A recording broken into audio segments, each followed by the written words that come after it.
নতুন এই জাত ধান এর আগেবারও লাগাইছিলাম, এবারও লাগাইছি। ধানে অনেক ফলন বেশি, ধানে রোগ ব্যাধি বলতেই নাই।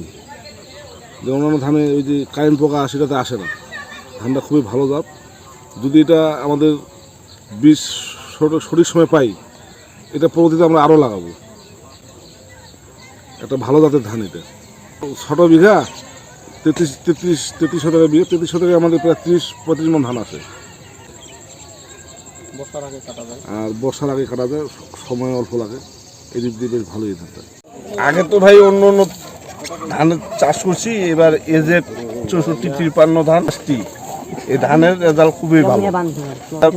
অন্য অন্য আবাদের চাইতে রোগ বালাই কম এবং খরচ কম। এজের 64-53 এই জাতটা সব দিক দিয়ে ভালো, যেমন বীজের অঙ্কুরোদ্গম থেকে শুরু করে আপনার রোগ বালাই থেকে শুরু করে সব দিক দিয়ে ভালো। ভালো হয়, ফলন মোটামুটি ভালো হয়। যেমন প্রতি শতাংশে 1 মণ করে ফলন আসে, তার 33 মণ ফল আসে। 1 একর লাগানো হয়েছে, 1 একরে আপনার 110 থেকে 115 মণ। আমরা বায়ার ক্রপ সায়েন্স কর্তৃক আয়োজিত এজেড 64-53 এসটি ভ্যারাইটির যে মাঠ দিবস অনুষ্ঠানে উপস্থিত হয়েছি। এটি হচ্ছে একটি হাইব্রিড জাতের ধান। এর আয়ুষ্কাল 140 থেকে 145 দিন। এর অ্যামাইলেজ পার্সেন্টেজ 23.8, যা কৃষকের জন্য খুবই উপকারী। এবং এটা হচ্ছে আপনার এর ভাত হবে ঝরঝরে। তার মানে আমাদের এই হাইব্রিড ভ্যারাইটি কৃষক সুন্দর করে ভাত হিসেবে খেতে পারবে। এর ফলন হেক্টরে 8 টন, মানে প্রতি শতকে 1 মণ। এবং আমরা এই যেহেতু এর আয়ুষ্কাল 140 দিন, এটা করার পর যদি একটি আগাম আমন ভ্যারাইটি করতে পারি, তাহলে আমাদের 2 ফসলি জমিকে আমরা 3 ফসলি জমিতে সহজে রূপান্তর করতে পারি। আমরা আজকে দাঁড়িয়ে আছি আমাদের বায়োক্রপ সায়েন্সের 7তম ভ্যারাইটি অ্যারাইস এজেড 64-53 এসটি।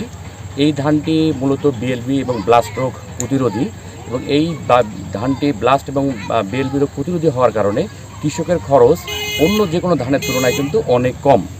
তো এই কারণে আমি মানুষকে বলবো যে এই ধানে যেহেতু ব্লাস্ট এবং বিএলবি রোগ প্রতিরোধী, আরেকটা কিন্তু এই ধান কিন্তু অন্য যে কোনো ধানের চাইতে অ্যাডভান্স তোলা যায়। এই ধানের ফলন অন্য যে কোনো ধানের উপসি ধানের ফলনের তুলনায় অনেক বেশি।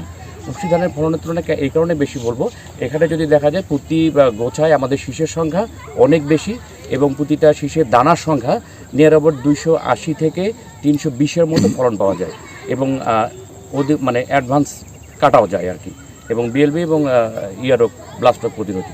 আমরা যদি এই 64-53 এসটি ধানটার শীষটা দেখি, এখানে প্রায় 280 থেকে 300টা ধানের আমাদের দানা থাকবে, এবং শীষটাও অনেক লম্বা। এবং আমাদের যেহেতু এটা ব্লাস্ট সহনশীল এবং পাতাপোড়া রোগ সহনশীল, সেজন্য আমাদের এই ধানের যে দানাটা এটা অনেক উজ্জ্বল এবং সোনালী বর্ণ ধারণ করে, এবং ধানের ফলনটা ভালো হয়, কারণ দানাটা অনেক পুষ্ট থাকার কারণে এটা ফলনে অনেক বেশি প্রভাব ফেলে। তো সবাই আমরা আমাদের যদি স্বল্প মৌসুমে আমাদের যদি এই ধানটা আমরা চাষ করি, তাহলে কৃষকরা লাভবান হবে।